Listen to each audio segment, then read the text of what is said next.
Buenos días a todas y todos, a todos los presentes en esta sala y a todas aquellas personas que nos siguen en directo por YouTube o que en un futuro se van a conectar con nuestra cadena de YouTube. Hoy es un día especial para nosotros. Hoy es un día donde se recuerda gratamente uno de los hechos históricos más importantes de la historia contemporánea en Venezuela. Se trata del 27 de noviembre a sus 30 años. Titulamos esta actividad como el 27 de noviembre a 30 años de la rebelión, porque fue una rebelión hermosa, donde camaradas militares valientes pusieron en juego su vida, sus carreras, por andar detrás de un ideal que ya había sido trazado anteriormente por el 4 de febrero. Contamos con distinguidos ponentes hoy para esta actividad. La profesora Anabel Díaz Haché, que es directora del Centro de Investigaciones Sociales de la Universidad Simón Rodríguez de la UNER, el profesor y diputado Juan Eduardo Romero Jiménez, historiador y diputado de la Asamblea Nacional, y el comandante William Ramón Fariñas, diputado de la Asamblea Nacional por el Estado Nueva Esparta. Antes de darle la palabra, reciban un saludo muy especial de la ministra de Educación Universitaria, la doctora Tibisay Lucena, y también un caluroso saludo de nuestro presidente del Centro Internacional Miranda, Domingo Medina Gutiérrez. Reitero el honor que tenemos en el Centro Internacional Miranda de recibirlos y de hablar de estas cosas tan importantes para nuestro presente, para nuestro pasado y para pasado reciente y para el futuro de la patria en la construcción de un país nuevo con una democracia fuerte y con la firme esperanza de conseguir sus ideales. También les recuerdo que hay unos papelitos que se van a repartir para hacer preguntas a los ponentes. Bueno, en primer lugar, le vamos a dar la palabra a la profesora Anabel Díaz Haché. Es profesora en Ciencias Sociales, egresada de la Universidad Pedagógica Experimental Libertador, especialista en políticas públicas, Flaxo, Argentina, miembro del Centro de Estudios Simón Bolívar, productora y conductora del programa radial Latinoamérica, la Hora de los Pueblos, que se transmite por Oye Ven 106.9 FM y la Radio del Sur. También es columnista de Ciudad Caracas Digital, productora de la serie radiofónica Manuela más Bolívar, Amor a 200 Revoluciones, premio Aníbal Nazoa en su 13ª edición 2022, otorgado por el movimiento Periodismo Necesario. Gracias, profesora Anabel Díaz Haché, por estar con nosotros. Bueno, muy agradecida con el Centro Internacional Miranda y bueno, con todos los que están hoy acá organizando esta actividad. Para nuestra generación, hablar del año 92 y hablar del 27 de noviembre es hablar de una categoría en filosofía de la historia que se llama pasado presente. Para nosotros es un pasado presente porque lo vivimos, comenzamos a participar políticamente a partir de ese momento, ¿no? Esa última década de los años 90 fue para mi generación, para la generación que pudimos alcanzar el poder político en este país con el comandante Chávez, una década muy importante, una década de muchísimos cambios. Todo lo sucedido en el año 92, comenzando por el 4 de febrero, es un una respuesta, una ruptura más de la que ya venía desarrollándose, ya venía el pueblo venezolano poniendo en evidencia que con esa parte de la democracia, esa parte de la Cuarta República, ese fragmento de la Cuarta República o ese periodo que se llamó el puntofijismo. El puntofijismo se agotó. La hegemonía política de Acción Democrática y COPEI y esa política bipartidista en nuestro país se agotó y comenzó a agotarse en el año 83, obviamente, por las causas económicas que originó el Viernes Negro y por toda la mala política económica que se implementó por parte de los partidos de la democracia, de la socialdemocracia, ¿no?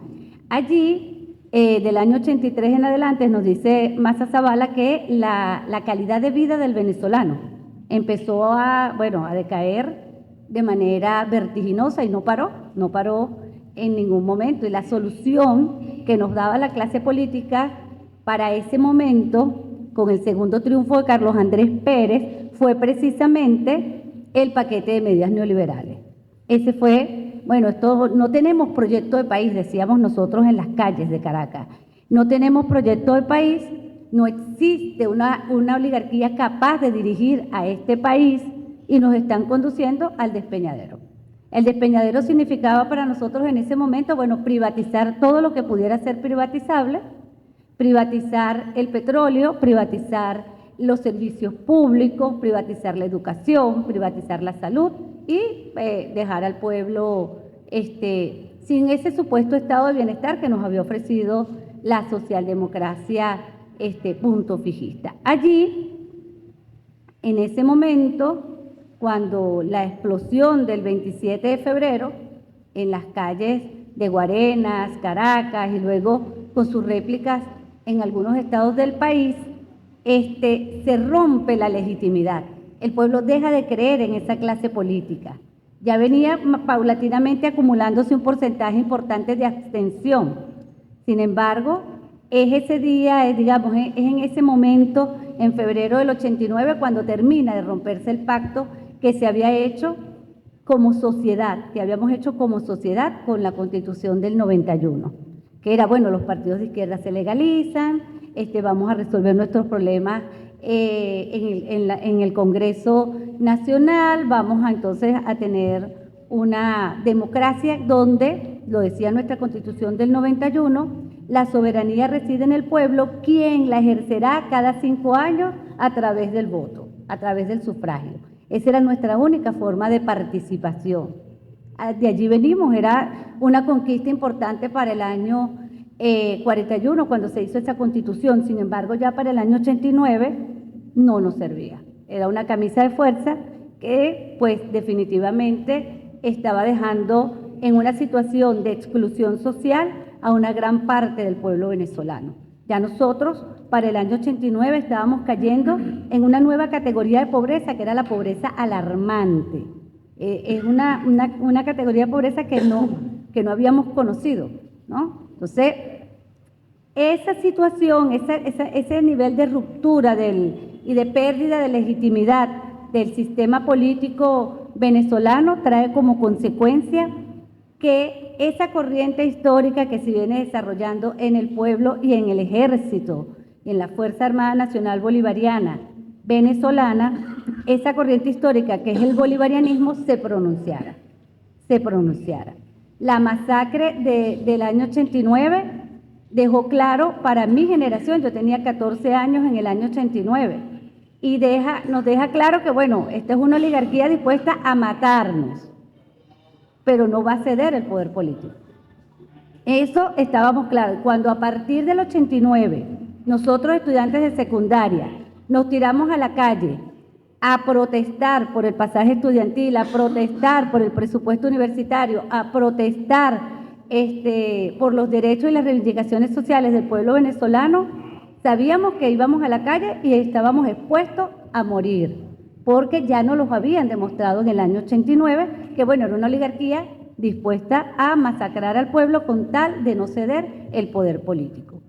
Eso fue una de las cosas que nos quedó clara, y eso en el imaginario del pueblo venezolano y en el imaginario sobre todo de las izquierdas en Venezuela, no nos dejaba ver una posibilidad de un camino por la vía electoral, no nos dejaba ver la posibilidad de un camino pacífico, entre comillas, y después vamos a explicar por qué las comillas, de un cambio político en Venezuela.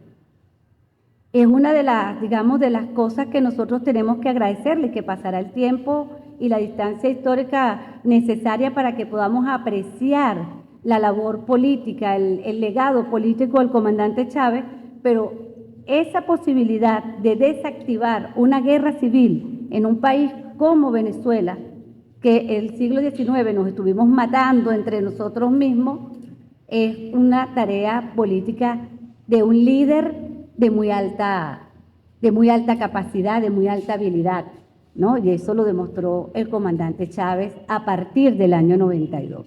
De cuando insurreccionan los bolivarianos en el 4 de febrero, que fue mayoritariamente un golpe o una insurrección militar, a nosotros los civiles que ya estábamos en la calle, nos sorprende.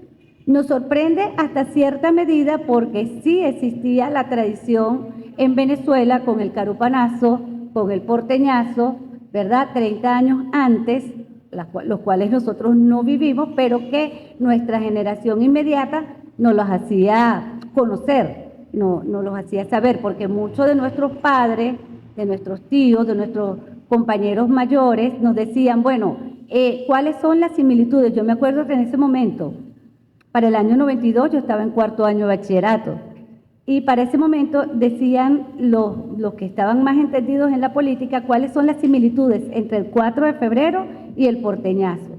Cuáles fueron las similitudes y las diferencias entre el 4 de febrero y el barcelonazo. Y así íbamos nosotros rescatando esa historia que se nos ocultó durante mucho tiempo. Se nos ocultó, no tuvimos la posibilidad de entender y de vivir una historia donde nosotros éramos protagonistas, ¿no? Y allí pues nos tocó asumir ese papel de vanguardia de los estudiantes universitarios para esa década del 90.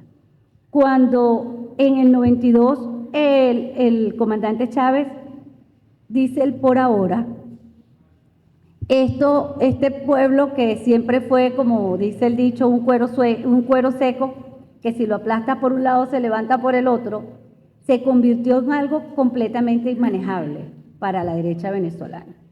Era ingobernable este país, era ingobernable esta ciudad, total y absolutamente ingobernable para la derecha, y ellos tuvieron que terminar asumiendo esa situación.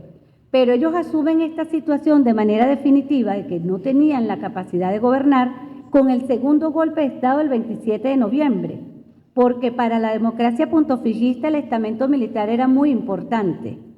Ya nosotros no teníamos grupos armados, nosotros no teníamos cuerpos de insurrecciones armadas en las montañas de Venezuela. Pero ese componente militar le daba el peso y la estabilidad que esa democracia puntofijista necesitaba. Cuando hay una primera ruptura, el 4 de febrero, y colocan a estos compañeros en la cárcel, el pueblo se abocó al cuartel San Carlos. Nosotros rodeábamos mañana, tarde, noche, sobre todo el papel de la mujer fue fundamental. El papel de la mujer fue fundamental en estar allí todas las noches solicitando y exigiendo la libertad de los bolivarianos. Luego, cuando insurge nuevamente el 27 de noviembre, ya hubo una mayor participación civil, ya se veía pues que el componente civil y el componente militar, si bien no teníamos una unidad tejida políticamente, la situación nos obligaba a actuar en conjunto. Y esto sí es una de las cosas que sorprendió al resto del continente, sobre todo al sur del continente, de ver a un pueblo en la calle apoyando a un alzamiento militar. Ellos nos decían, no entendemos cómo ustedes hacen esto si venimos de toda una tradición de gobiernos militares de derecha en América Latina y sobre todo al sur, ¿no? Además, que no se entendía porque teníamos el precedente del año 89, de la masacre del año 89. Entonces, todas estas cosas inentendibles para los académicos de derecha, inentendible para aquellos que no habían analizado al pueblo como sujeto político y no habían analizado que en la historia de Venezuela tenemos que revisar muy bien el origen de la nación, cómo nosotros nos conformamos como nación. Hay algunos analistas que dicen que primero nos conformamos como ejército. O sea, esta nación nació en el ejército, nació con esa unidad que logra Bolívar, con ese liderazgo, ese peso de Bolívar en su momento, que así como Chávez tuvo la habilidad de desactivar una guerra civil, Bolívar tuvo la habilidad de colocar grupos económicos, grupos sociales encontrados, enfrentados entre sí, unirlos en un solo ejército y en una misma dirección hacia un objetivo que era la independencia. Esa capacidad política obviamente no es una cosa que nosotros podamos conseguir en poco tiempo, pues que nosotros podamos conseguir a granel en las historias contemporáneas y en las historias de las independencias de los pueblos y de las colonias hispanoamericanas. Ese Bolívar que tuvo la posibilidad de hacer eso, le da una conformación al pueblo venezolano y al ejército muy particular. Nosotros, digo, es una discusión importante, dónde empezó la nación y dónde empezó el ejército. Fuimos primero ejército y después nos empezamos a comprender como nación, antes de Carabobo. Fuimos nación antes de Carabobo, o éramos un conjunto de provincias que cada una peleaba por su lado.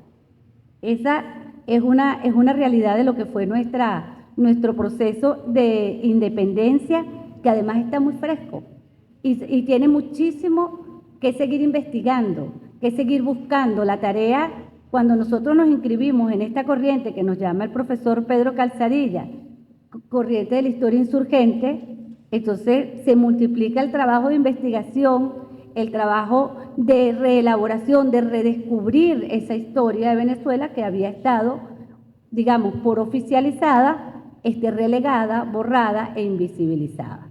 Si algo tenemos que rescatar del 27 de noviembre es la presencia de la mujer. Si algo, tanto en el componente civil como en el componente militar. Si algo tenemos que rescatar del 27 de noviembre es un pueblo que salió y que dio el paso conjuntamente con su estamento militar, porque tiene una tradición histórica, digamos, una corriente que no termina y que no empieza en un corto plazo. Nosotros en este momento tenemos la capacidad como pueblo de visualizar un horizonte histórico, y nosotros estamos visualizando un Estado comunal. Compañeros, esto no lo está visualizando Europa. Esto no lo está visualizando África. Estados Unidos no tiene ni idea de qué va a hacer para salir de su laberinto en el que se encuentra. Hoy que el mundo se queda sin referentes, que no sabemos qué va a pasar y cómo va a superar el invierno Europa, este invierno, estamos hablando de diciembre de 2022, nosotros, el pueblo venezolano, tenemos, por esa corriente histórica que venimos trabajando, por esa corriente histórica en la que nos inscribimos y que hace que el bolivarianismo ya sea parte identitaria del pueblo venezolano y que sea una corriente histórica latinoamericana, nos coloca definitivamente en la vanguardia. En la vanguardia de que los europeos de izquierda, no los socialdemócratas que se hacen llamar de izquierda del Partido Socialista Obrero de España, no esos, que su máxima aspiración puede ser el estado de bienestar, sino aquellos que entienden que estamos en una crisis civilizatoria y que hay que buscar nuevos caminos. Es Venezuela hoy, es América Latina hoy la única con la posibilidad, con la historia reciente, con la historia pasada, capaz de decir: tenemos un horizonte, más allá del neoliberalismo. La historia no ha muerto, tenemos futuro, tenemos cómo superar esta crisis civilizatoria y aquí estamos nosotros poniendo nuestro empeño, nuestro corazón, nuestras capacidades para que esto sea posible. Muchas gracias.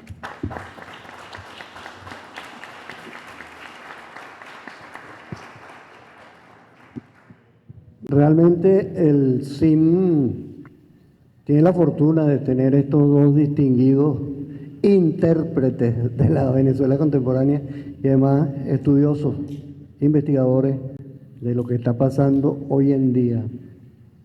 Bueno, ahora entonces nos vamos a presentar a otra persona que está muy cerca de nosotros, del CIM.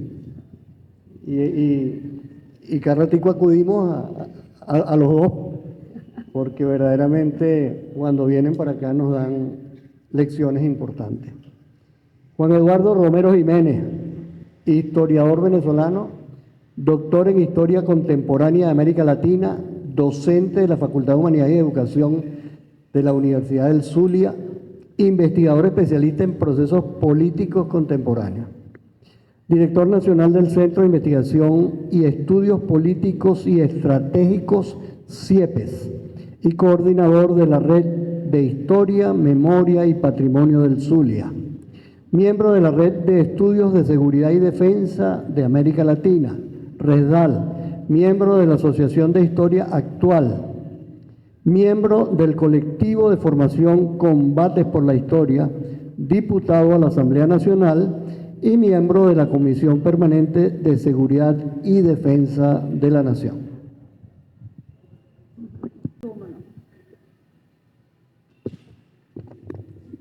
Bien, buenos días a todos.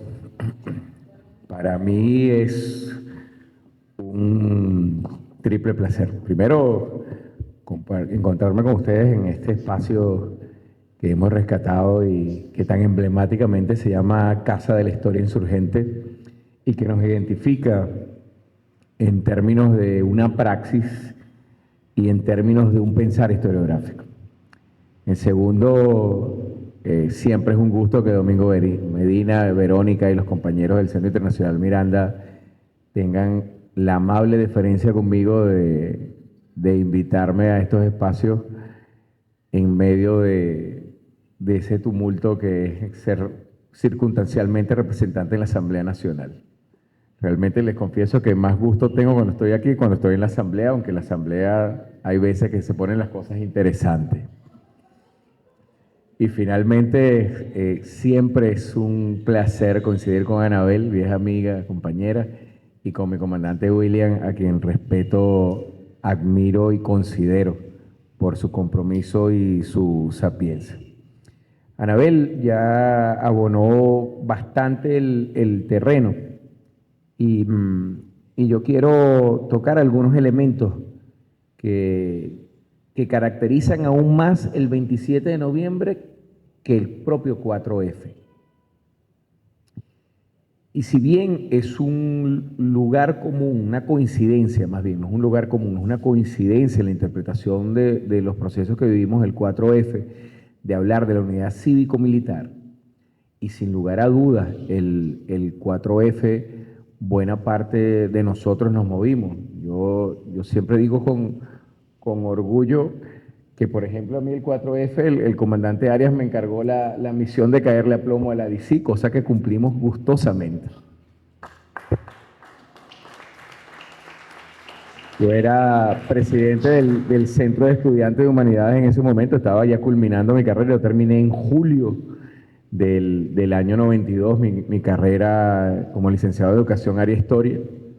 E inmediatamente en el mes de septiembre ya comencé a dar clases y la cercanía, a mí me agarra el 27N movido en ese tránsito de haber sido dirigente estudiantil a comenzar siendo profesor.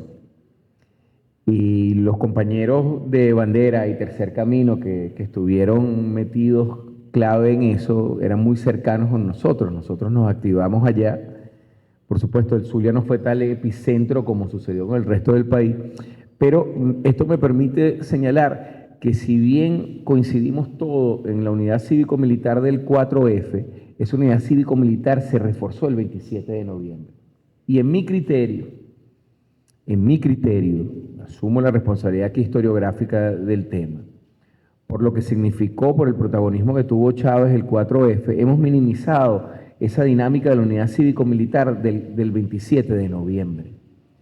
Y lo hemos minimizado peligrosamente, porque quizás al contrario de la operación del 4F, por su naturaleza un poco más amplia, nos concentramos más en el 4F y el 27 lo hemos dejado así como no en el olvido histórico, porque lo tenemos presente, pero sí relegado. Y yo creo que estos 30 años es una oportunidad muy significativa de reivindicar lo que ahí se hizo. Porque ahí hubo unos aprendizajes en relación al 4 muy interesantes y que debemos, como hilo conductor, conectarlos con lo que hoy vivimos. Y es en términos de la relación cívico-militar. El 4F funcionó esa relación con algunos detalles. Yo puedo señalar, por ejemplo, una situación en el Zulia. Nosotros esperábamos unos compañeros que tomaron una unidad militar en Cabima, que debían pasar unas armas por el puente, se rajaron y se quedaron de aquel lado de la costa oriental del lago. Y eso generó que algunos compañeros quedaran del lado de la costa occidental, o sea, Maracaibo, etcétera, guindados. Y esos pequeños detalles que ocurrieron en el 4F, dado lo intempestivo que tuvo que ser la decisión de la operación. Yo recuerdo a Chourio moviéndose entre el 2 y el 3 de febrero entregando órdenes. Y yo recuerdo al comandante Arias convocándonos a nosotros para la movilización del 4, el 3 como una instancia. Con el 27 no pasó así. A pesar de algunos elementos que yo quiero recordar. Lo primero es señalar, insisto, que al contrario de la operación del 4F, que tuvo otros escenarios, Zulia, Lara, Valencia, el 4F estuvo más concentrado en la parte del centro del país. Y era obvio porque fue una operación que fue pensada, y eso de seguro lo va a ampliar el compañero comandante Fariñas, que fue protagonista, como un golpe mortal a la yugular de ese sistema democrático ya que había hecho crisis. Recordemos además que venía un acumulado. ¿Cómo no recordar, por ejemplo, al grupo de los notables, comandante Fariñas, Arturo Uslar, a José Vicente Rangel, al profesor de historia, que fue mi profesor, Manuel Alfredo Rodríguez, ¿no? A José Antonio Cova, llamando la atención sobre el deterioro del sistema democrático? ¿Cómo no recordar cómo progresivamente Acción Democrática y COPEI habían perdido espacio? ¿Cómo no recordar la carta que esos mismos notables le dirigieron un año después del 27 de febrero a Carlos Andrés Pérez, advirtiendo sobre los efectos de los convenios con el Fondo Monetario, ¿no? ¿Cómo no olvidar la conformación del Frente Patriótico y Pro Venezuela, que también tuvieron un papel muy, muy significativo en generar esos elementos? El 4F genera una reacción, las cosas no están marchando bien, hay actores que están en contra, y hace que la incorporación del elemento civil, que había sido mucho más cuidadoso el 4F, yo puedo comentarle esto, comandante, esto es anécdota. Yo fui presidente del Centro de Estudiantes de Humanidades entre el 90 hasta el 92 que yo ingresé. Pero cuando se da el Caracazo, yo era consejero de escuela, de la Escuela de Educación en la Universidad del Zulia. Y un profesor amigo, hasta el día de hoy, compañero, hermano de Rodrigo Cabeza, por cierto, pero completamente distinto a las posturas que Rodrigo ha asumido, que Misto que Cabeza, que era profesor del departamento, me daba a mí la cátedra de Venezuela II, que era la Venezuela republicana, y yo era preparador de esa cátedra. Nos convoca un conjunto de dirigentes estudiantiles y no nos dice para qué en su apartamento. Estoy hablando el año 90. El 89 a nosotros, a varios de los dirigentes estudiantiles con el Caracazo en el Zulia, aprovecharon y nos detuvieron. Yo no olvido, por ejemplo, que Fernando Ochoa Antich, que después va a ser el ministro de Defensa cuando Carlos Andrés era el jefe militar del Zulia, y nos detienen como a 15 dirigentes estudiantiles y nos dan una rumba de palos extraordinaria durante 3 días, más que tambora en gaita de diciembre. Y estos compañeros, Rodrigo, Temístocle, un dirigente del MAS, que nunca lo olvido, aunque hoy tiene otras posiciones, César Murillo, interceden para soltarlo. Después que nos sueltan, nosotros, la dirigencia estudiantil, decimos que no nos pueden volver a agarrar con los pantalones abajo y empezamos el proceso de la conspiración. En esa dinámica nos contacta Temístocles y nos cita a su apartamento, un apartamentico en Ciudadela Faría, cerca de la universidad, y no nos dice para qué. Está toda la playa de la dirigencia estudiantil de la Universidad del Zulia. Gente que venía de Liga Socialista, gente que venía de OR, en mi caso que venía del Partido Comunista por la militancia de mi padre y de mi abuelo, que habían sido miembros mi abuelo había dirigido hasta su muerte la Casa de Amistad Rusa Venezolana aquí en Caracas. Entonces nos conseguimos todo y cuando estamos todos reunidos, también me dice, ya va, y baja. Y se aparece con un tipo con corte militar y la primera reacción fue, este tipo nos vendió. Mira, ¿qué te pasa? Ya va, pero escuchen, Arias. Primera vez que veíamos a Arias, pero por supuesto el corte militar, todo. Y el compañero comienza a hablarnos en el 90, nos habla de lo que está en juego y nos mete en el tema. Y esto lo refiero porque la rebelión cívico-militar del 92 fue mucho más secreta, fue mucho más cuidadosa con el contacto de los civiles. La del 27N aprendió de eso y hubo una cantidad de gente que se incorporó. Y aquí yo quiero, así como estoy rescatando, yo quiero, y hay que hablar, por supuesto, de Luis Reyes, hay que hablar de Eliezer Otaiza, hay que hablar de Jesse Chacón, de Hernán Gruber Odreman, de Luis Enrique Cabrera, de Francisco Visconti, de Higinio Castro, de Castro Soteldo, de Fariña. Hay que hablar de cómo esa dinámica se desarrolla.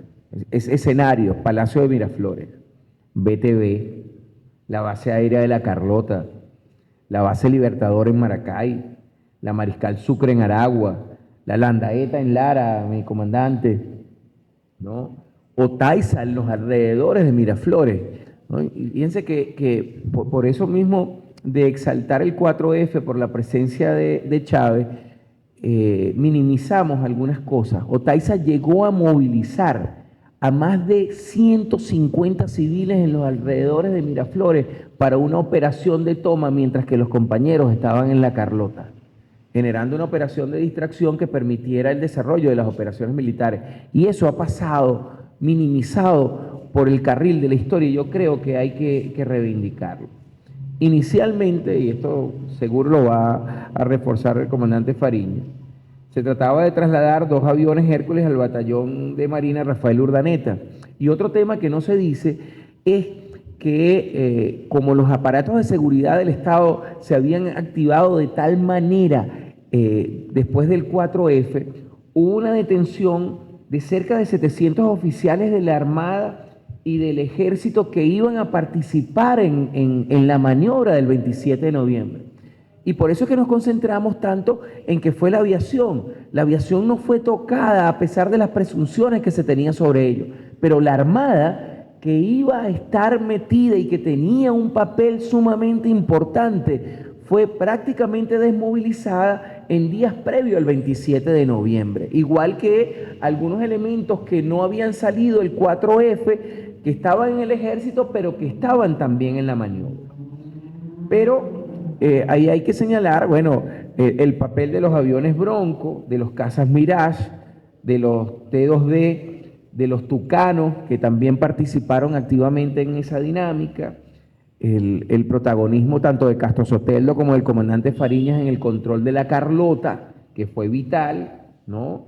Y cómo entre eso de las 10:30, 11, comienza el combate muy crudo aquí en Caracas. Ellos toman el epicentro de La Carlota, de Miraflores, del Helicoide, y se produce una verdadera batalla campal desigual, además, porque los compañeros no lograron incorporar a algunos elementos de los F-16 que tenían superioridad de poder aéreo, de velocidad, de poder de fuego, y que fue indudablemente clave para la acción que tomaron tanto contra los Broncos como contra los Tucanos, y que generaron las víctimas que nosotros conocemos. Pero mientras que eso sucedía, estaba Eliezer Otaiza, insisto, con más de 120 hombres. Recuerden que Otaiza se había desertado meses previos con un parque de armas muy importante y contactó a la gente del 23 de enero, contactó a un conjunto de actores, les dio armas en general, así sucedió. En el Zulia nosotros teníamos guardadas armas del 4F. De hecho, yo puedo decirlo aquí, aprovechándome de mi inmunidad diplomática, yo todavía tengo la pistola que a mí Arias me entregó el 4F y no la voy a devolver. No la voy a devolver. Todavía la tengo como tesoro. Esa pistola para mí es un tesoro. Esa fue la pistola que a mí me dio Arias cuando logramos abrir lo del parque en el cuartel Libertador, que yo creo que conté la anécdota que nos pasó esa vez, ¿no? Un sargento que no se plegó a abrir el parque de armas y le dimos como tambora en diciembre y el tipo nos soltó la llave del parque de armas, mi comandante Fariña, y uno de los sargentos de confianza de Arias, impulsado por las películas norteamericanas, dijo: yo lo abro, y le tiró un pepazo y de vaina no nos mató porque esa vaina rebotó, ¿no?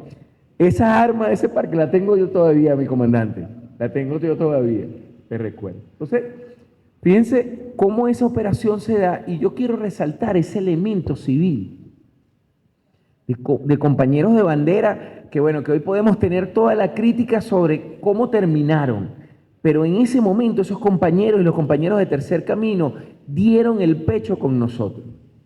Lo que están haciendo hoy o lo que terminaron haciendo es otra discusión, es otra discusión completamente distinta.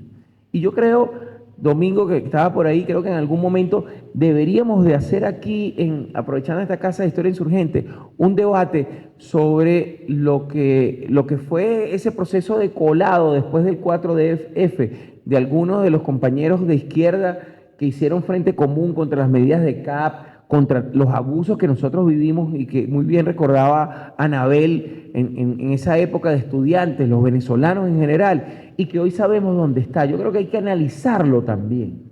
Hay que hacer una memoria de recopilación en este concepto de la historia insurgente en la cual nosotros estamos. Pero yo quiero aquí rescatar además dos testimonios de la historia que muestra la terrible forma de pensar que tenían algunos de esos actores de la Quinta República. Voy a señalar a dos joyitas y dos comentarios que hicieron en esos días posteriores al 27N. El primero es Carlos Andrés. Carlos Andrés, cuando se refiere a esa juventud, hace 30 años mi comandante estaba, bueno, su esposa aquí lo puede decir, ¿no? Hace 30 años, ¿no? Y Carlos Andrés lo primero que dice: son unos trasnochados que creen que la URSS sigue viva, intentando minimizar las contradicciones que la sociedad presentaba, intentando desprestigiar a los compañeros, ¿no? Es la forma de deslegitimar cuando no tienes razones para el debate. Y la segunda joyita, que hace un comentario también denigrante, pero es aún peor, porque ya no es contra los militares y los civiles que lideraron la acción del 27, sino contra el pueblo. Es nada más y nada menos que el vampiro Antonio Ledesma, que era alcalde mayor en ese momento, gobernador, perdón, del Distrito Capital. Y el tipo dice que, y cito: ni siquiera este pueblo tiene la capacidad intelectual para entender lo que está pasando. Lo dice Ledesma: no tiene este pueblo la capacidad intelectual. Y es que esa élite hasta el día de hoy sigue teniendo una visión excluyente del pueblo. El pueblo es todo el que no sea privilegiado. El pueblo es todo el que no representa las relaciones de poder que ellos tienen. El pueblo es todo aquel que no es propietario. Y lo tratan como un niño menor, como un disfuncional, y eso lo vemos en este comentario de Ledesma. Ahora, Anabel tocaba algo que a mí me permite con esto ir finalizando, porque como ustedes saben, yo hablo más que un perdido cuando aparece. Que yo creo que es importante, y yo creo que es la lección esencial. El 27N terminó de marcar un recorrido que yo lo fecho con el discurso de Angostura, Anabel, porque cuando atacan a Chávez, cuando atacan todo el proyecto bolivariano, dicen: bueno, se les ocurre ese tema de la unidad cívico-militar que en la historia de Venezuela y de América Latina generó tantos problemas, pero se les olvida que en Angostura Bolívar hablaba del ciudadano soldado y del soldado ciudadano. Y se les olvida que la convocatoria del discurso de Angostura se da producto de la convocatoria de la Asamblea Nacional Constituyente. Y el reglamento electoral de la Asamblea Nacional Constituyente, casi el 70% eran militares porque el país de esa Asamblea Nacional Constituyente era un cuartel. Y es Bolívar el primero que trabaja eso, porque el ejército patriota es un ejército creado del pueblo, no es un ejército profesional. Es un ejército que se va haciendo profesional. Y ahí está el trabajo extraordinario de Eleazar López Contreras sobre Bolívar, conductor de tropa. Y de cómo Bolívar, y que el primero que además lo comienza es Miranda, que debemos reconocérselo, intentando dar una sistematización importante a lo que había sido ese movimiento. ¿Okay? Y eso comienza desde ahí y va escalando hasta el momento cúspide del 27 de noviembre, donde se hace tan intrincada la unidad cívico-militar que a partir de ahí hemos nosotros marchado y hace posible esto. Y hace posible que nosotros civiles entremos como perros por nuestra casa en Fuerte Tiuna y seamos parte de la Comisión de Seguridad y Defensa. Y que un tipo medio hippie tatuado como yo esté sentado con unos compañeros militares. Eso no ocurría en ningún momento. Era inaudito que alguien como yo, militante de izquierda, hiposo, tatuado, estuviera siendo parte de una comisión tan importante como la de Seguridad y Defensa. Y eso habla mucho de cómo nosotros hemos avanzado en esa articulación. Imaginémonos un cubo de Kubrick, de eso con el que jugamos, que le vamos dando vuelta hasta que todos los colores encajan perfectamente. Esa es la revolución bolivariana. Esa es la revolución bolivariana. Y lo hace muy, muy interesante. Y es uno de los elementos que nos permite comprender cómo es que nosotros hemos resistido la andanada de que a través de las medidas coercitivas unilaterales hemos perdido más de 300.000 millones de dólares, que hemos tenido suspendidas todas las licencias asociadas a la actividad petrolera, que pasamos de ingresos de 55.000 millones de dólares anuales por concepto de venta de petróleo a menos de 300 millones de dólares anuales y a veces hasta menos. Hubo un año que solo logramos vender 120 millones de dólares.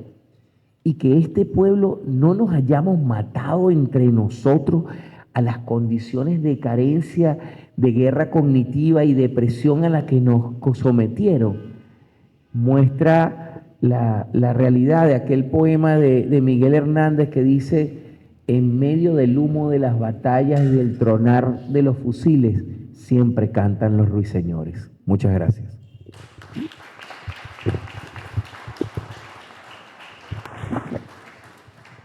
Gracias, profesor Juan Eduardo Romero Jiménez. La verdad es que este foro debió haberse llamado Dos intérpretes y un protagonista. La historia contemporánea tiene esas características. Generalmente los estudios históricos se hacen con gente que se murió, que se fue, o qué sé yo. En cambio, el ser investigador en la historia contemporánea les permite tener a mano a los protagonistas y penetrar mucho más profundamente en el hecho histórico. Es un honor para nosotros recibir al comandante William Ramón Fariñas, político venezolano, diputado a la Asamblea de la República Bolivariana de Venezuela, oficial de la Fuerza Aérea Venezolana y licenciado en Ciencias y Artes Militares en la Escuela de Aviación Militar en el año 1977. Cursó estudios de Sociología en la Universidad Católica Andrés Bello en el año 1984. Participó en la Insurrección Popular y Militar del 27 de noviembre de 1992, año convulso, pero definidor del destino y renacer bolivariano de la patria. Se aplica además en las áreas del desarrollo organizacional, economía social, planificación y proyectos, desarrollo humano, planificación estratégica, entre otras actividades. Profesor y facilitador de pregrado y posgrado en ámbitos tales como redes empresariales y cooperativas, procesos de acompañamiento sociopolítico, control de gestión, procesos tecnoproductivos y financieros. Ha cumplido cargos en la administración pública en el gobierno bolivariano como coordinador interministerial Proyecto Bolívar 2000, presidente del Fondo de Fortalecimiento Social, viceministro de Desarrollo Social, presidente del Fondo Único Social, presidente del Fondo de Crédito Industrial, miembro de la Comisión Presidencial Misión Vuelvan Cara, miembro de la Comisión Interministerial de Alto Nivel de la Fundación Gran Mariscal de Ayacucho, director de la Comisión de Administración de Divisas, CADIVI, presidente del Fondo Mixto de Turismo del Estado de Nueva Esparta, miembro de la Comisión Promotora Nacional para la Conformación del Partido Socialista Unido de Venezuela, coordinador político del Partido Socialista Unido de Venezuela en el Estado de Nueva Esparta. En el ámbito internacional ha representado a la República Bolivariana de Venezuela en la Comisión Económica para América Latina en México, Congreso Mundial de Desarrollo Social en Ginebra, jefe de la delegación de la Misión Pobreza y Desarrollo Social en la República Popular China, en la número 23 Reunión Mundial de la Niñez, UNICEF, en Jamaica, delegado al Foro Social Mundial en Porto Alegre, en Brasil, Foro Social Panamazónico en Belém do Pará, en Brasil, visita oficial al encuentro con el empresariado de la República Checa, visita oficial al encuentro sobre el empresariado en la República de Italia y visita oficial al encuentro Vuelta a la Patria con la Fundación Gran Mariscal de Ayacucho en Francia, España y Alemania. Repito, es un honor tenerlo entre nosotros. Gracias. Bueno, un saludo a todos ustedes, compatriotas, a quienes están presentes y también a quienes están por la web haciendo seguimiento a este extraordinario foro que ha organizado el Centro Internacional Miranda, a quien le agradezco que haya tenido el trabajo intelectual, político, académico, de hacer este evento de memoria colectiva. Es eso quizás lo que nos convoca. Por allí quisiera comenzar, porque ¿qué nos motiva a estar aquí? A todos y a todas.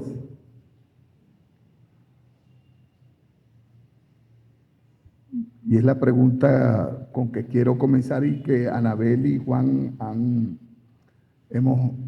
han estado abundando, ¿no? Porque nos convoca el Centro Internacional Miranda a evocar, recordar, analizar, hacer un planteamiento temático en este foro sobre un acontecimiento histórico reciente de hace 30 años, un ciclo de vida, como a veces se calculan estos procesos históricos, de 30 años del 27 de noviembre de 1992, que acabamos de conmemorar el domingo pasado, que involucró una gran insurrección militar, cívico-militar, en todos estos procesos que muy bien Anabel y Juan han estado exponiendo. Yo siempre ubico las cuestiones en materia de historia como una cuestión absolutamente humana. Somos los seres humanos quienes hacemos la historia, porque la historia tiene que ver realmente con esos procesos del recuerdo y de la memoria. Y los seres humanos somos quienes acumulamos la memoria de manera más sistemática. A mí no me gusta utilizar la palabra avanzada, ¿no?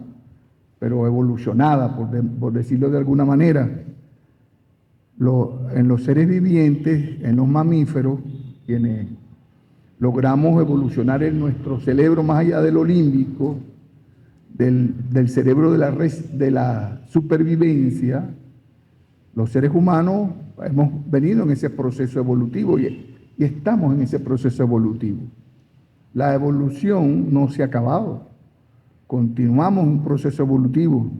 Hay quienes abundan, y yo estoy en sintonía con ellos, que la evolución nuestra tiene que ver más con la memoria colectiva, tiene que ver con la emocionalidad, tiene que ver con la espiritualidad. Vamos en un tránsito a fortalecer nuestros procesos de espiritualidad, de valores, de emocionalidad. Hemos evolucionado, así como evolucionamos físicamente, orgánicamente, también hay una evolución psíquica, hay una evolución valorativa, hay una evolución emocional, sentimental, espiritual, y hacia allá pareciera que van los procesos humanos, ¿no?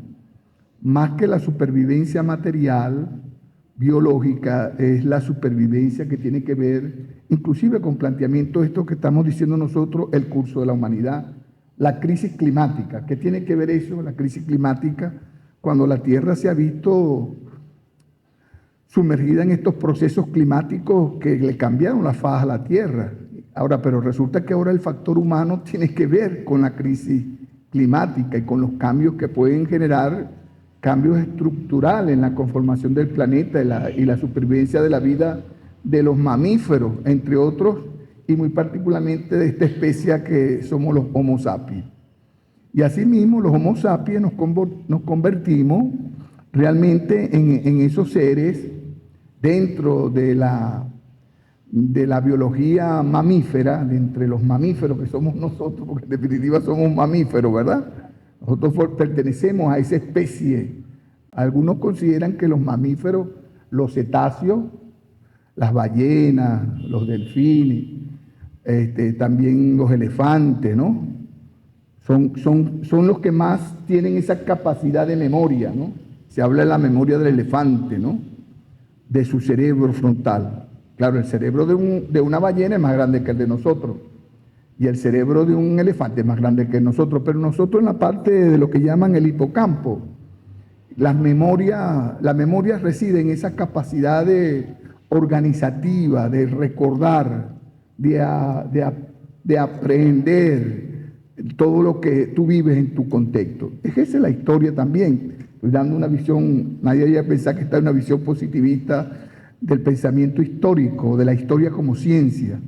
Pero la historia es una ciencia absolutamente humana, es de los humanos quienes hacemos la historia y tiene que ver pues con todo ese campo de la corteza cerebral, de la memoria, de los recuerdos, pues cómo recordamos y cómo todos esos acontecimientos que vivimos nos inciden en nosotros, en nuestra vida, nos afectan, nos hacen reflexionar, nos paralizan o nos movilizan, especialmente estos hechos históricos.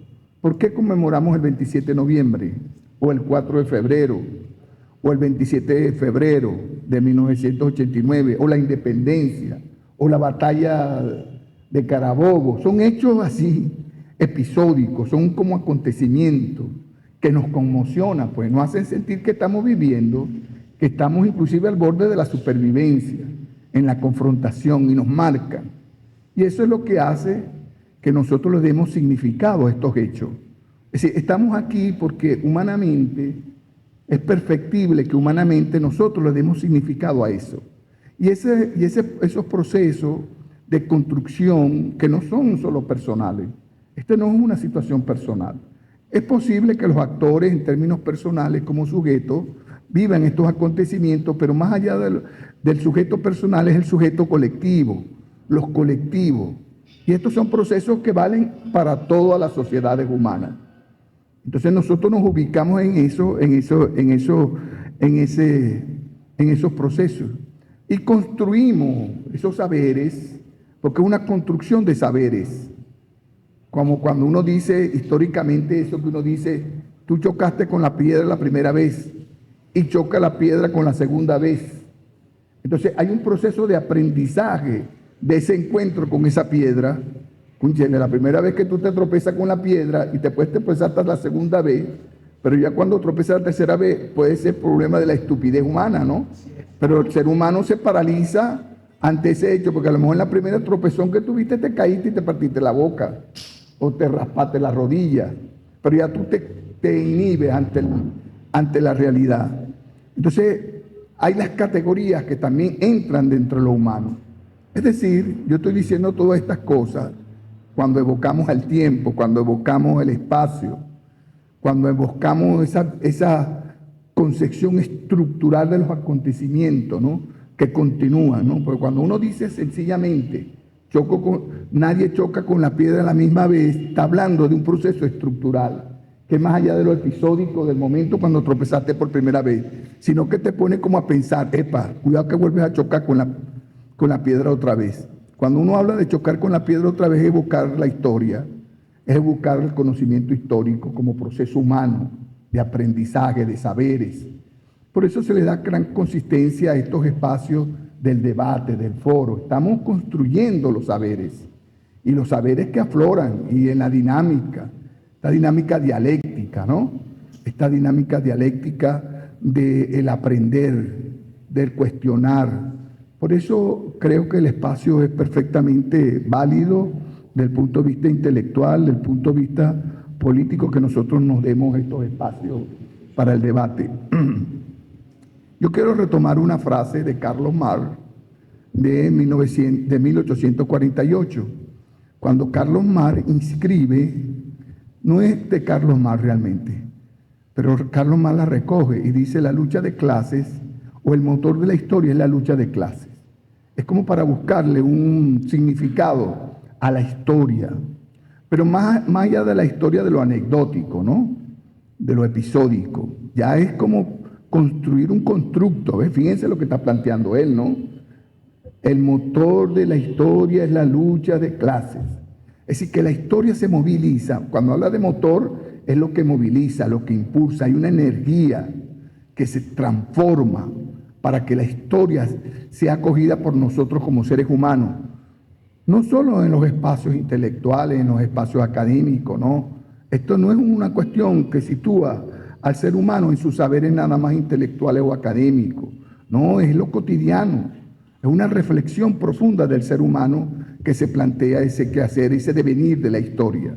Pero detrás de ello lo que está hablando Carlos Marx es, y yo pongo a Carlos Marx como realmente la ruptura de lo que es el pensamiento científico para uno analizar a la historia. Yo creo que Carlos Marx, si algún medio tiene, más allá de sus planteamientos revolucionarios, del punto de vista de la historia, es que nos plantea que la historia tiene unas consecuencias profundas de la dominación, del poder, de la lucha del poder, de la lucha de clases, de la imposición de grupos hegemónicos sobre otros, que se imponen sobre otros. Y el otro tiene que dar respuesta, pues. Los seres humanos damos respuesta, por muy débiles que parezcamos, así no tengamos armas, así no tengamos conocimiento, así no tengamos riqueza, los seres humanos vamos a dar respuesta y nos vamos a confrontar, pues. Es decir, que la naturaleza humana tiene que ver con la confrontación. La naturaleza humana tiene que ver entonces con la lucha contra el poder, contra la hegemonía, con el que quieren imponer. Es eso lo que está de fondo en eso. Bueno, si eso es así, estoy planteándolo como constructo teórico, si eso es así, ¿cómo estudiar, cómo analizar este acontecimiento del 27 de noviembre? Que por supuesto, la historia misma te habla de una visión estructural, pues es la piedra que tú no vas a chocar dos veces, pero pareciera que chocamos con la piedra varias veces, y ahí viene ese proceso reflexivo, porque son confrontaciones. Por eso es que la corriente que plantea Pedro Calzadilla, que es una corriente genuina de nosotros de estos tiempos históricos. Escúcheme bien, nosotros no solo estamos pariendo conocimiento, dialéctica de la política, del poder, estamos también aproximándonos y pariendo constructos epistémicos de cómo abordar la historia, de cómo saber si la historia se convierte en ciencia. Y cuando uno habla que la historia es una historia de combate, es una historia de insurgencias, es una historia de confrontaciones, es una historia de lucha, y esa es la historia de Venezuela. Si nosotros lo vemos, claro, estoy hablando que es una corriente del pensamiento, porque decir que es la única, bueno, es general también, es cuestionar la misma historia, pero estamos nosotros pariendo, y hay este centro internacional de estudios de Miranda. Fíjense que coge a Miranda, ¿por qué? Pues porque Miranda es el precursor de esa confrontación. Si uno empieza a hablar más allá de los antecedentes de las ideas mirandinas, que hubo confrontaciones acá, de la misma dinámica de crisis que tenía la sociedad de los conquistadores, de la sociedad colonial de la época de la corona española, la confrontación indígena que tuvimos, una resistencia, pues. Es un pueblo en resistencia, es un pueblo en combate, que no se rindió, que fue diezmado, que fue, bueno, sumamente, hubo una masacre histórica que aún no se ha reconocido de la mortandad por distintas condiciones, no solo de carácter bélico, también biológica, pues. Las enfermedades biológicas que nos trajeron los conquistadores europeos aquí diezmó a nuestra población indígena que no tenían el sustento biológico para poder aguantar todos esos virus y todas esas cosas y enfermedades que traían esa gente desde allá y que de alguna manera, bueno, nos afectó, pero también una imposición cultural, una imposición valorativa, de emocionalidad, fue fuerte realmente y sin embargo hemos resistido, ¿no? Entonces esa visión primero que quiero inscribir, pues, nuestra historia, si algo podemos concluir en este tiempo, que no solo estamos pariendo una idea del mundo distinta, no solo estamos pariendo un constructo político. Cuando nosotros hablamos, por ejemplo, de 5 poderes en la sociedad venezolana, es una cuestión de avanzada, planteada en el siglo XIX por Libertador. Que otros países, otras naciones como Estados Unidos, por ejemplo, que se le echa mucho de avanzada, ellos no han superado el problema electoral. Una sociedad pobremente en el constructo democrático del electoral. Y nosotros tenemos un poder electoral en construcción, con todas sus fallas, pero ahí está. El concepto del poder popular, y cuando hablamos del concepto del poder popular, como lo planteaba tú, Anabel, esa visión tiene que ver con ese constructo, pues, del concepto de las comunas. Ese es el debate que estamos dando en la Asamblea Nacional en este momento. Cómo el poder popular, la participación protagónica del pueblo, esa categoría pueblo todavía no ha terminado de cuajar. Y es una crisis existencial del pueblo europeo. Para nosotros no, nosotros estamos construyendo esa categoría de pueblo, que es una categoría reciente. Estoy hablando en términos ideológicos, valorativos, como sujeto histórico del debate, el pueblo. Eso está nuevo, eso es nuevo. Y todavía no terminamos de nosotros acogerla, y esos son los debates centrales. Ayer dimos un debate maravilloso en la Asamblea Nacional, y no se comprende tan fácilmente esa cuestión. Bueno, esa es la historia de estos acontecimientos. Ya para situarme un poco, ya de verdad que le agradezco a Anabel y a Juan que me pusieron el piso histórico. Yo no tengo que estar haciendo los cuentos, ¿no? Para poder interpretar y ya meter estos minutos al 27 de noviembre. Porque el 27 de noviembre es una insurrección popular. Yo lo coloco en términos popular. Me dice, no, pero eso es militar. No, no. Yo le voy a decir por qué es popular. Porque como lo decía muy bien Juan y Anabel, la esencia de nuestra sociedad de insurgencia y de combate es cívico-militar. No es tan fácil decir que es militar y que es cívico.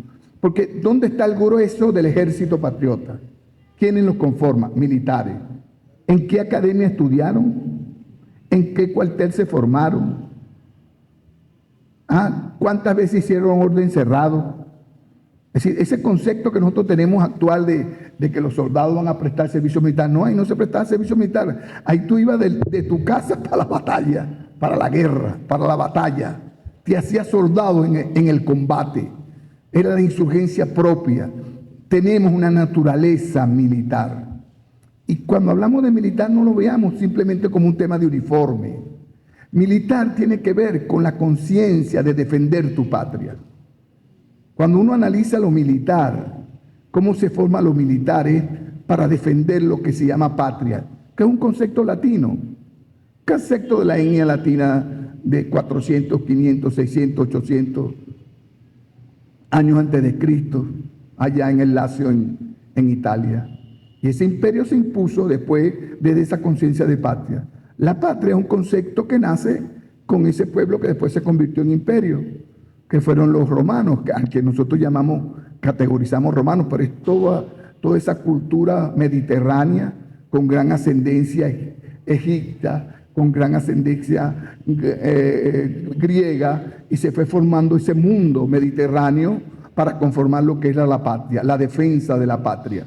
Y viene un nombre, bueno, A veces yo tengo mis debates con las feministas cuando hablan de patriarcado, pero es ese concepto, muy primitivo dirían algunos, ¿no? Por eso es que cuando la gente habla de patria cree que es un concepto pasado de moda. No, no, va enraizado profundamente en los seres humanos. La patria no va a pasar de moda, porque la patria tiene que ver con esos sentimientos, con esos valores profundos que son de naturaleza humana. El amor no va a desaparecer de los humanos. Si el amor desapareciera de los humanos, dejamos de ser humanos, pues. Y mientras amemos, vamos a amar a otro, a otra, a otro. Vamos a amar a nuestra tierra, vamos a amar a nuestro cielo, a nuestros ríos, vamos a amar a nuestros semejantes, vamos a amarnos. Esa es la patria. Alguien diría que es una entelequia. No, no es una entelequia, es una profundidad que tenemos de valores. Bueno, entonces el 27 de noviembre hay que verlo como una insurgencia dentro de ese proceso histórico de construcción de la patria, que quizás ha sido la última de todo este proceso. No es la última, porque después del 27 de noviembre vino el 11, 12 y 13 de abril, que fue una confrontación tremenda, ¿verdad? ¿Se acuerdan, verdad? Y después de ahí hemos venido en una lucha permanente. Entonces, eso que dice Calzadilla es una historia de insurgencia, es una historia de combate, es una historia de luchas, es una historia de confrontación, es una historia de búsqueda de la unidad. Y la unidad la hemos llamado todo el siempre. Guaycaipuro llamó a la unidad como héroe, ¿ve? De su época. La llamó a la unidad de todo ese liderazgo cacical que había de la época. Pero se fue llamando permanentemente y la seguimos llamando. Unidad, lucha, batalla, victoria. Es un epistema. Eso que dijo Chávez es un epistema y quedará para siempre. Quiero utilizar estos últimos minutos un poco ya en la parte del 27 de noviembre. El 27 de noviembre no es otra que la misma rebelión del 4 de febrero, es una misma rebelión. Yo lo estoy hablando no solo como sujeto que participé en la organización de esa rebelión, porque el 4 de febrero y el 27 de noviembre nacen en Maracay. Nacen en Maracay en un proceso primero de construcción de un movimiento político revolucionario en el ámbito militar en primera instancia, con conexión con fuerzas políticas de izquierda que venían de una derrota de todo el 60 y del 70 que había ocurrido. Precisamente ahorita el 17 de diciembre de 1982, ahora vamos a cumplir 40 años que se creó el Movimiento Bolivariano Revolucionario 200, que tiene un antecedente ya en la década de los 70. En el año 75, 76, el comandante Chávez, que es un personaje, ¿ves? Entonces viene la historia de los personajes. Más allá de la historia de los colectivos y del pueblo, como masa crítica, hay personajes. Yo creo que la historia también está hecha de personajes, de seres lumínicos, pues, de seres de luz, pues. Bolívar para mí es un ser de luz, Chávez es un ser de luz, pues, de esos seres que hay en la historia que, bueno, todavía entraríamos en el plano de la metafísica, que no es motivo de este foro, pero ahí hay unas características personales, subjetivas, espirituales de esos seres, hombres o mujeres, que impulsan estos procesos, que van más allá de eso. Entramos ya en el plano de la creencia, de la metafísica, que es tan humana como la realidad, tan objetiva en su plano, pero subjetiva con valores muy fuertes, como puede ser lo objetivo que uno llama entre comillas. Entonces, Hugo Chávez, con otro grupo de capitanes, yo vivía en esa época en Maracay aquí con mi novia Nubia Infante, vivíamos en Maracay y participábamos en estos debates ideológicos, porque nace como un debate del cuestionamiento que muy bien estuvo haciendo Anabel, de la crisis sistémica que se empezó a dar ya a principios de los 80.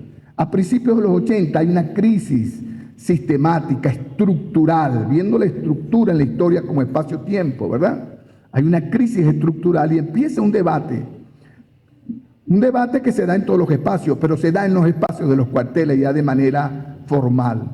El personaje histórico de allí es Hugo Chávez. Hay otro personaje muy cercano de la aviación, que es Luis Reyes Reyes. Estos dos personajes coinciden en el debate. Los dos porque vienen de Barinas, ¿ves? Habían estudiado en el mismo liceo de Barinas, en el Liceo Oliari de Marina, habían sido compañeros revolucionarios de bachillerato, compartían las novias, compartían las ideas de los 70, porque los 70 hubo una crisis de derrota, hubo una crisis de pensamiento para retomar las ideas revolucionarias, las ideas populares, contra el pontificismo, que era una corriente muy fuerte y que fue victoriosa en su época. Conspiró durante 30 años. Conspiró en la década de los 20, a finales de los 20 del siglo XX, en la década de los 30, en la década de los 40, asumen poder en el año 45 y formalmente se hacen alianza con el Imperio Norteamericano a finales de la década de los 50 y se transforman en ese pacto de Nueva York, de Rockefeller y de todos los intereses que dan, y esa crisis se va a 30 años. Esa crisis de los 60, 70 y los 80 pasó un ciclo vital y se da una crisis. El 17 de diciembre estos oficiales, capitanes, deciden allá en Maracay, en una cuestión simbólica, porque ahí viene ahora el elemento simbólico, lo significativo, que tiene que ver con la historia. La historia no es nada más acontecimientos reales, no, tiene que ver con lo significante, con lo que a ti te emocionaliza, con lo que a ti te interioriza, que te espiritualiza, que te da sentido a la vida. La historia tiene que ver con el sentido de la vida. Por eso estamos aquí, por eso lo conmemoramos, por eso lo celebramos, por eso nos llena de energía, por eso nos llena de pensamiento y nos hace llorar, nos hace reír, nos hace rememorar. Es la memoria colectiva, es la fuerza de la memoria como cuestiones más allá de lo orgánico, porque la memoria no es un problema orgánico. No, yo puedo explicar como cualquier psiquiatra o psicólogo, no, que el hipocampo, yo no sé qué cosa, no es nada más eso. Porque hay una perspectiva real de la naturaleza espiritual de los seres humanos. No estoy hablando de los religiosos, que es otro campo, ¿no? Es la espiritualidad, que es común a los seres humanos en cualquier lugar. Seamos cristianos, creamos en lo que sea, pues. Pero volviendo a los personajes, pues, y a los hechos. 17 de diciembre de 1982, allá bajo un árbol alegórico. ¿Cuál es el árbol? Samán de Güeres. ¿Por qué el Samán de Güeres? Entonces ahí hay una conexión, no solo con lo biológico, con el árbol, que tiene ya una simbología de protección, de cuido. ¿Quién no se asoma? ¿Quién no se arropa bajo la sombra de un árbol? Que es como el ropaje de un padre, de una madre, ¿verdad? Te da la sombra, te da el frescor, te da la fortaleza. Un árbol, uno ve un árbol y nos llena de energía. Nos mandan a tocar a los árboles para sentir esa energía. Allí Bolívar moró con sus tropas, descansó con sus tropas en el árbol ese que es histórico para nosotros, que es el Samán de Güeres. Allí ellos, esos hombres, esos capitanes que eran paracaidistas y que ya venían en un debate, escúcheme bien, eso no comenzó de ellos de capitán, eso permeó en la escuela de aviación. Cuando nosotros éramos cadetes, yo tengo 50 años que fui cadete en la aviación militar. Entré como joven, yo venía de la Sociedad Bolivariana del Liceo Sucre en Cumaná. Y llegó a la escuela de aviación como llegó Reyes y como llegó Hugo Chávez en la academia. Ahí en esas academias, en la academia militar del ejército y en la escuela de aviación de la década de los 70, a mediados de los 70, es que comienza esa reflexión de Bolívar, porque el Bolívar estaba abandonado. Es muy fácil nosotros ver ahora los cuadros de Bolívar por toda la ciudad, en todos los espacios, pero no existía Bolívar en ese. Bolívar era un ser subversivo, un ser marginado. Sus cuadros, sus iconografías estaban metidas en los cuartos de enseres, eran ruidos los cuadros de Bolívar, manchados, mojados por la lluvia, por la intemperie. Y el que hablaba de Bolívar era visto de manera peligrosa para nosotros. Pero ese Bolívar no era nada más de esa década de los 70, no. Bolívar siempre fue un subversivo. Bolívar fue un perseguido aquí en esta ciudad. Cuando Bolívar muere, aquí mismo en la Plaza Mayor, celebraron y tiraron cohetes, hicieron vítores los del gobierno de paz en el momento, aunque el pueblo se sintió acongojado de que la memoria de ese libertador estaba celebrándose que murió el dictador, pues. Murió el dictador por los intereses que había de la época, ¿verdad? Pero el pueblo se sintió, pues, y esa memoria de Bolívar fue dándose en el tiempo, pues. Guzmán Blanco, tú podrás hablar de Guzmán Blanco históricamente lo que sea, pero es uno de esos seres que recogió lumínicamente el pensamiento del libertador. Por eso la estatua de Bolívar. ¿Por qué rescata a Bolívar? Acuérdense que no había internet que tú prendes la cuestión y ves la imagen. Las imágenes iconográficas, alegóricas, ecuestres, era una imagen como sagrada. Es como las imágenes de los templos. Ir a rendir. La gente dice el culto a Bolívar. Bueno, hay gente que podrá cuestionar la palabra culto. Era como un culto. Porque un culto es una devoción, una creencia que tiene que ver con ideas. Y los seres humanos estamos hechos de ideas. Para tener ideas no se necesita tener mansiones, ni riqueza, ni ganado, no. Las ideas son absolutamente socialistas, son igualitarias. Tú no tienes que ser rico para tener ideas. ¿Se dan cuenta, no? Un poder. Y el pueblo nuestro creyó en esa idea. Y el Panteón Nacional, Guzmán Blanco. Urdaneta, pues que crea la Sociedad Boliviana de Caracas en 1842. Es esa búsqueda de una doctrina, de unos saberes. Porque las doctrinas no nada más son saberes. Porque a veces nos quedamos nosotros, y en el mundo intelectual a veces nosotros creemos que todo está en el mundo de las ideas. Es cierto que es un poder grande para los intelectuales el mundo de las ideas. Y los sentimientos, y los afectos, y los recuerdos, y las creencias. Eso no tiene valor. Tiene valor tanto como las ideas, a mi juicio, ¿no?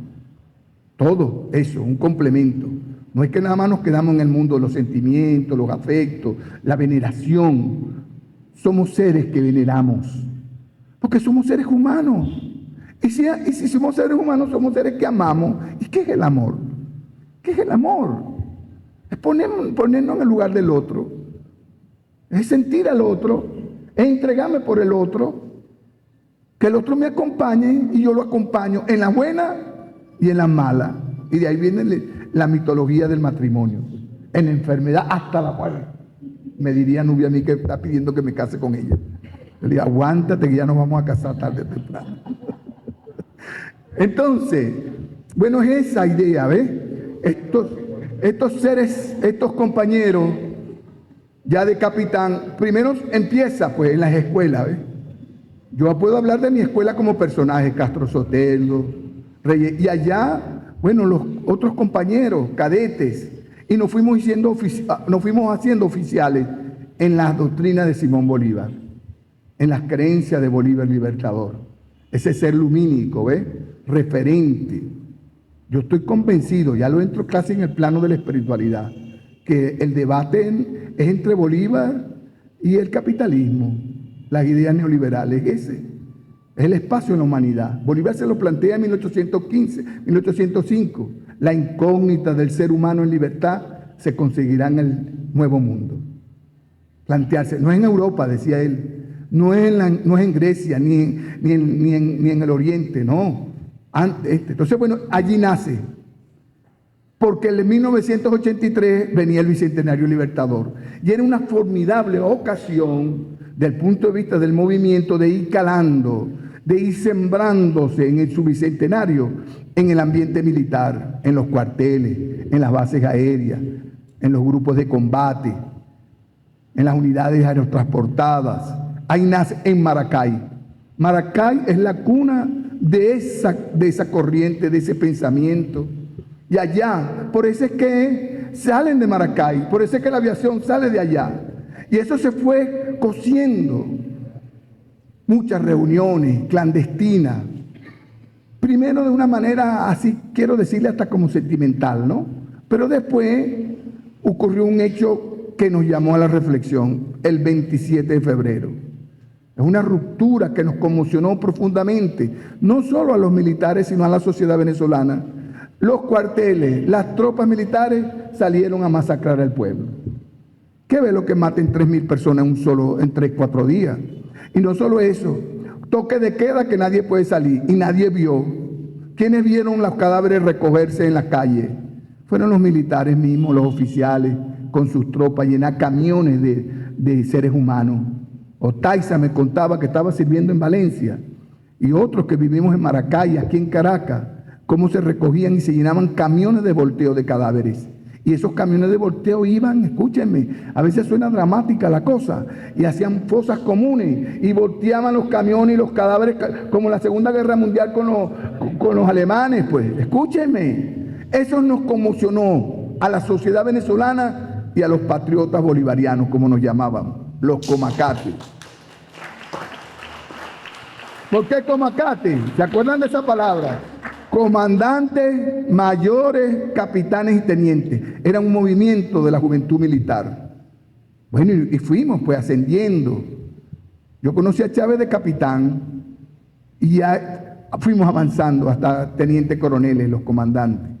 Bueno, y decidimos pues, ya después del 89, eso fue en febrero, en abril hubo una reunión del movimiento bolivariano revolucionario 200. Para decidir, esto no tiene vuelta atrás. Vamos a una insurrección militar y hacer los contactos, como decía Juan, con los civiles, con esto, con aquello. Y se fue engranando eso. Iba a ser una sola rebelión. A veces la gente nos pregunta, ¿y por qué el 4 de febrero se fue primero? ¿Por qué el 27? Yo voy a tratar de cumplirlo ya que me quedan unos minutos aquí. Pero para decirlo.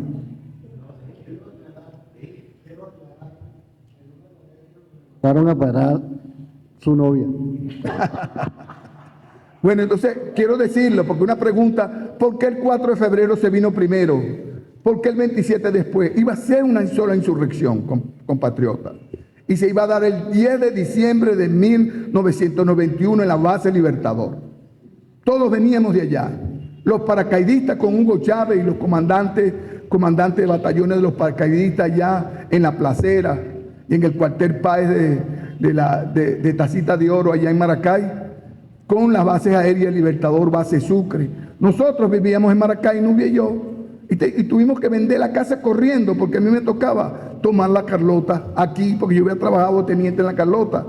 Entonces tomar la Carlota, pues, tremenda responsabilidad, y vendimos la casa corriendo, y todo el mundo se fue preparando para ese 10 de diciembre del 91. Entonces, pero escuchen lo que ha pasado. El 10 de diciembre la celebración de lo que era la aviación militar antes.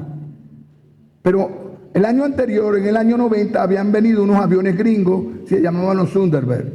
Y entonces dieron entrada para todo el pueblo y se llenaba la base Libertador de gente. Y las prácticas igualmente daban que la gente entrara. Entonces nos dimos de cuenta, si la insurrección es aquí, va a haber una mortandad otra vez. Vamos a caer en el plano del año 89, porque hay que ver el poder aéreo que tienen los aviones de combate. Y tomar a Carlos Andrés Pérez y a toda su comitiva y el alto mando y a todos esos corruptos de ese pacto que teníamos que darle fin a esa gente. Y de verdad que no pudimos hacerlo, pues. Prevaleció no entrar en combate. Y se suspendió la actividad, ya listo para hacerla, Juan. Y desmoralizó a las tropas, pues. Quiero decirle que nos desmoralizó. Y en el ejército causó un profundo impacto. Y les voy a contar algo aquí que nunca lo he dicho. Los tenientes y los capitanes se calentaron con Chávez, ¿vale?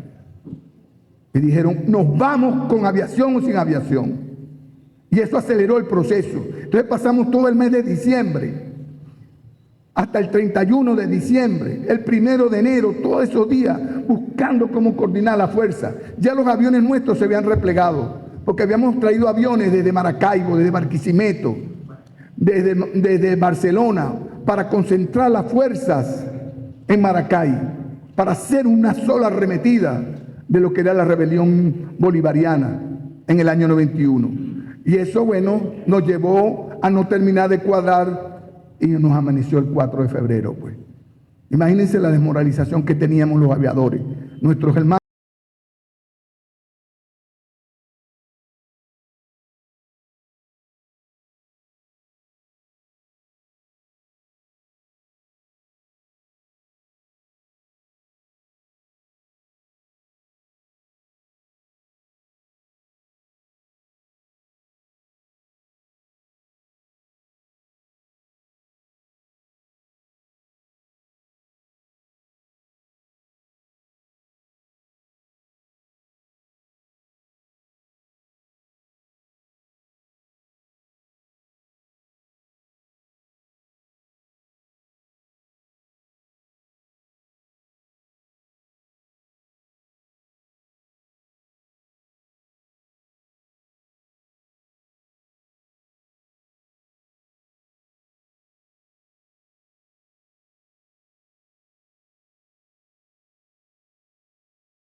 fuerza telúrica de ese movimiento. Bueno, y amaneció el 27 de noviembre. Bueno, y voy a contar. Entonces, bueno, Nubia y yo tuvimos que vender la casa de Maracay corriendo. Ni siquiera nos la habían pagado.